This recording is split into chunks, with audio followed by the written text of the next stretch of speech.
Hey, what's up, y'all? This your main man, Chingy, and right now you're checking out ARROYO. Let's do it! Actually, with One Call Away, it was a song we had that we hadn't told the record companies and stuff about because we forgot we had it. And so they asked us, did we have a record catered to women? Welcome to the Arroyo Show. I am Brandon Arroyo. On the line with me right now, the one, the only, Chingy. How you feeling, brother? Yeah. Hey, what's up, my brother? I'm feeling good, man. I'm doing all right. Actually, I'm in the little studio in my little studio lab right now, just trying to think of some musical ideas. That's great to hear, and we know you have some music on the way. We'll get into that in just 1 second. Quarantine right now. We've all been stuck inside for a while. How have you been spending your time during the quarantine? Actually, I've been spending my time during the quarantine. Well, recording, as you know. Working out, doing some exercising, doing some yoga, doing some stretching, doing a lot of stuff, and doing some reading. Take some time out. I think this is a good time for a lot of people to really get to know themselves. You know, do some inner connecting. So I've been doing a lot of that myself, so yep. Yeah, that's so true. That's self-care. You talk about meditating, you talk about stretching, you talk about reading. That's so important to do, especially at a time like this. It is, it really is. And I do all those things and just try to stay up on knowing myself and stay up on well-being. And we're so pumped to see what you've been coming up with as far as your art is coming. The new single on the way, All Capp, scheduled for release on Friday, June 26th. I was fortunate enough to hear the track a few moments ago. This feels like a track for anyone that hustles and overcomes things on their own can relate to. Would you say that's a fair take on this track? That's definitely a fair take on this track, man. It's overcoming trials and tribulations, obstacles, and still having that confidence in yourself that, you know, you can do it and you can make it, and just always do what you love to do and keep focused and make sure you set your goals and just keep going forward. It's definitely one of them tracks, and don't get discouraged by people who try to throw dirt on you. Yeah, you hit it right on the nose. Hey man, the process for recording music, I would imagine, has to be a little bit different during the quarantine. Has it changed at all for you, your process of making music during this time where we're all shut inside? Actually, has it changed my process of making music? No, man, I got a setup in my place, so I'm usually always just like when I wake up, shower, do some exercise, and go downstairs, and I'll just sit in front of my studio and just try to come up with something, try to think of something. If I had an idea from like yesterday, I'll lay that down, or I'll just maybe in the moment and then hear a track or create a track, and it kind of naturally just flows. So my recording process kind of organically, naturally just flows with me. Well, your studio has definitely been getting some good use. We got some music coming out later on in the summer. The EP Crown Jewel, scheduled for release later this summer. First off, the title. How did you decide on Crown Jewel as the title? Well, how I decide on the title Crown Jewel, I'm very into the 7 vortex energy centers, which are the chakras, the 7 chakras from the root to the crown. Crown being, you know, the highest enlightenment, the higher self, and which we associate a lot of that with the pineal gland, which is like the seat of the soul. It secretes melatonin, serotonin, and all that, but it's like the seat of the soul on a spiritual level. And so that's where the title Crown Jewel comes from. And for people that don't really know, 7 chakras are, you know, your 7 endocrine glands. It has a lot to do with the 7 chakras, but your energy centers inside of you. And so I'm very in tune with that, and so that's why I came up with the name Crown Jewel for the enlightenment right here, pineal gland. This is our first time talking, Chingy, but I've always enjoyed watching your interviews in the past because you're always somebody that's so well-rounded with things like that. Like, that's something that I'd never heard of, the 7 chakras and the things like that. It's always a pleasure to hear, you know, your take on different things. It's so well-rounded. It's amazing. I appreciate that. Yeah, absolutely. What can fans expect? Because you're someone whose music has changed over the years, what you're talking about, from when we go all the way back to the first music that was being released to some of your more recent music, and recently, the Woe Down. What can we expect with the new EP that's coming out in Crown Jewel? What you can expect? Well, I'm gonna touch on a little at the beginning. I think as an artist, you have to grow. And when I came out, I was 23. So I did a lot of rapping about partying and, you know, having fun, clubbing, and doing a lot of the catching girls and all of that. And I still got those aspects of my music, but as you mature and as you grow, there starts to be more substance in the music, starts to show more maturity, as in the inner you, you know. So I've kind of changed from within, and now it's starting to show on my without. And just like you said, man, you're somebody that's well-rounded and talks about these different things now, because a lot of that comes from a transformation I was going through spiritually as I got wiser, meaning older. But a song like The Woe Down, it's a party track. As you can see, it's a party, have fun song for all ages. It's not just for teen crowd. It's not just for elderly crowd. It's not just for, it's for everybody. Everybody can listen to that. And that's why I like to thank Radio Disney, because they it was like number 3 on they charts, and everybody from all walks of life appreciate that, and it's been getting great feedback. And you still can download it on all your social platforms, man. It's a great record. But with a record like All Capp, when you listen to All Capp, even though it's got some substance to it, you still can bounce to it. It's still got a bounce to it that you can kind of groove and dance to. And so I've always implemented that in my music, because I feel that's a big part of feeling good and being happy, is movement and dancing and having fun. And real quick, right back on that All Capp, for people that will be listening to this track here a little bit later this month, it does feel like you can feel your story personally when you listen to that track, like the story of Chingy. For people that have followed your career, you can hear it's almost like Chingy saying, here I am, I've gone through these things, but I'm still here. I'm still here. Me. Yep. Yeah, that's exactly what it's about. It's telling a story of some trials and tribulations I went through, but letting them know I ain't went nowhere. I went through that, got through it, but I'm still here, still doing what I love to do. And that's what success looks like. And it's exciting. June 26th. Everybody, make sure you go check out All Capp. It's going to be coming out. We're very excited to see that. Speaking about new music coming up and how you've grown throughout the years, we're coming up on 17 years since the release of your first album, of the first album. Jackpot. It's amazing to think. Can you believe 17 years it's been since that time? Can I believe 17 years? Actually, man, it don't really seem that long ago, but it has been. But I can't believe it because, coming from my grind and coming up trying to make it in this industry, I actually appreciate that it's going on 17 years and I can celebrate that. And it was such a successful project. So I can't believe it, but I appreciate it. And it is well deserved, because I come from a long, hard road of trying to make it in this industry. But it's a great thing. When you look at those early projects, there's a lot of people that will never find the success in one song that you found in several songs right off the bat. Right There, Holiday Inn, One Call Away, all songs that still hold up right now. When you look back, what do you remember about the process of making that album? Because it was just done in an apartment, correct?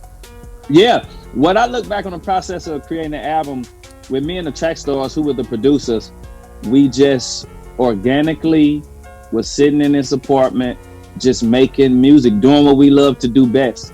And it was coming out because we had a chemistry. We had a chemistry because the lyrics and the beats meshed together really good. My voice on their tracks meshed together really good. And so we created a sound. And so it was that process with just me and the track stars being creative.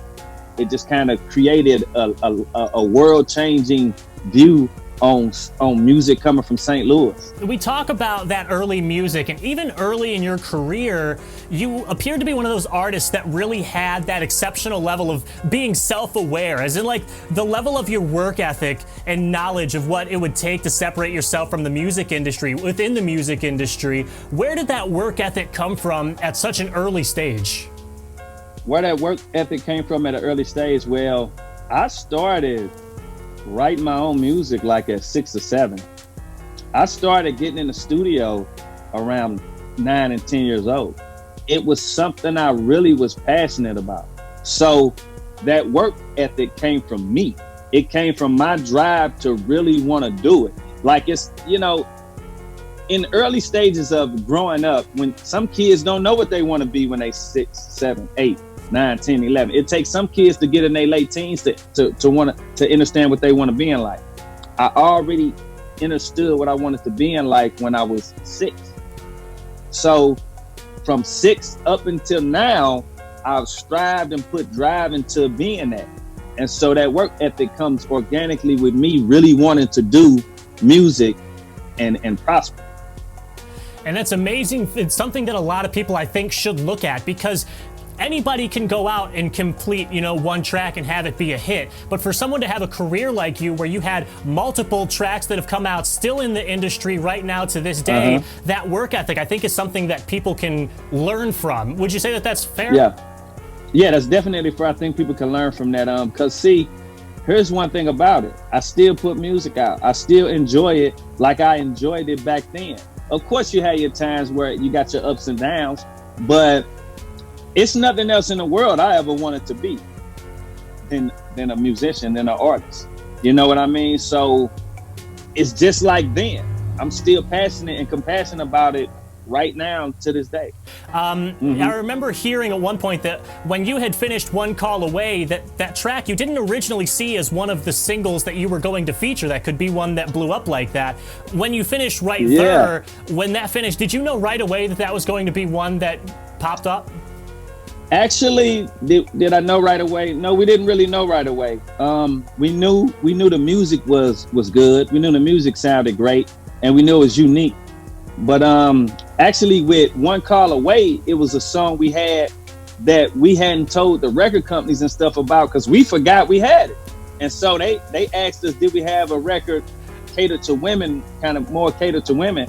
And we was like, yeah, we got this one record, it's cool. And it was One Call Away, and it was one of my biggest hits. And with Right Thurr, that's how I talk. And so I think mainly with Right Thurr, it was a great dance track. It's a great dance track. But my terminology, how I say words, is what made it more popular. But also with a lot of celebrities, sometimes the songs are bigger than the artist. With me, I was always bigger than my records. My records were big, but I was just as big as the records, like the image and me, myself. You get what I'm saying? Yeah. I was always right there with my records, because people loved me just like they loved the records. And that was it's amazing, like, just to hear you say that. I hadn't put that into my thought process yet. You always were bigger than just the one track, because wherever people were going, it was like Chingy is the next in line to take the crown. Like, because you were on tour with Nelly at that point, right? And he was... No, actually, didn't mean to cut you off, but I had opened up for Nelly. This was like in 2001. I was in a group when we did that. And so T Love, who was managing Nelly at the time, wanted to manage the group. Now, keep in mind, we all know each other. One of the guys that was in my group was Ali of the Saint Lunatics' brother, and we've been friends since I was like 6. And so, everybody, was all knowing each other and everything. But T Love, they knew we had good music, and so they was going on this run. And T Love wanted us to open up the shows to pass time. We was to be an opening act. And so that's how we got to open up some shows on Nelly's, on that little run they did. There were so many artists that were coming out with singles at that point. How did you separate yourself? Because you really were the cream of the crop that just came up to right at the top. Everybody knew the name Chingy, and it seemed like it happened so quickly. Yeah, it seemed like it happened so quickly to the world, but for me, not so quickly. I've been grinding all my life. But that just goes to show you that I deserved what happened, because when it came out right out the gate and hit. And a lot of artists don't come right out the gate and hit. Not single after single anyway. And so I think it was just overdue. And I think my hard work previously, it was just time. It was just time. And I had the music, I had the look, I had everything, and I stood out. And what I got to say about St. Louis artists, especially coming from, like Nelly and the St. Lunatics, to me, we always pride ourselves on being different. We always, because coming from St. Louis, growing up in the music, you couldn't sound like nobody. You couldn't be like nobody else. You wouldn't be accepted. You had to be different. You had to stand out. And we stand on those principles here. So we know what it takes to be successful. And stars are created being original and authentic and not sounding and being like nobody. That's where real stardom is at. I mean, you can be popular blending in and following the trend and the fad, but if you want to be an iconic star, you're going to have to stand out. It's going to have to be something about you that's set apart from everybody else. That's an outcast. And it's pretty amazing. Like, again, you keep throwing things at me that just make me think about it in a different way. St. Louis at that point was really the center of the hip hop world, because there's been times where you look at New Orleans was really where a lot of artists were coming up, New York, LA, but at that point, St. Louis was the center of the universe with hip hop. Yeah, but you know what? That's a thing that goes with music. Like if you look at Drake, when Drake started coming up, Toronto started to become a hub for music. So when Nelly blew up real big out of her, St. Louis started becoming a hub for music. It's the same everywhere. You know what I mean? That's just like a repetition that kind of happens, that the spotlight becomes to be on that city because an artist came out of there and blew up. So now it's like, okay, where's the other talent? All right, so we got some great music that's coming up for you really soon. All Capp, June 26th. We're going to look forward to seeing that. And then later on in the summer, Crown Jewel, some more music going to be coming up. So we look forward to seeing what's going to be happening with that. Recently, you released the single, The Woe Down with Meg and Tyler. How did that song come about? And what was it about Meg and Tyler that made you want to work with them? How the song came about, actually, a relative of mine was in Nashville doing some business. And they had a event with Gibson Guitar at Megan Tyler's studio.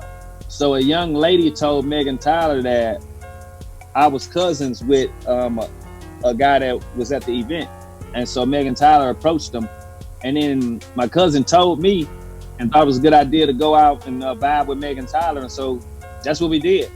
And I remember that morning before getting with him, I had an idea for a track in my head. And so when we got to the studio, I just asked Tyler, let me see the beat machine and everything. And I laid the rhythm section down, had Tyler put some bass and guitar and stuff on there. Meg had the title for the hook. And then me and Meg collaborated on the hook. And then I went in the booth, laid my parts. And that's how the song came about. That's amazing. And what about that made it seem like you wanted to work with Meg and Tyler? What, did you enjoy the process going with them?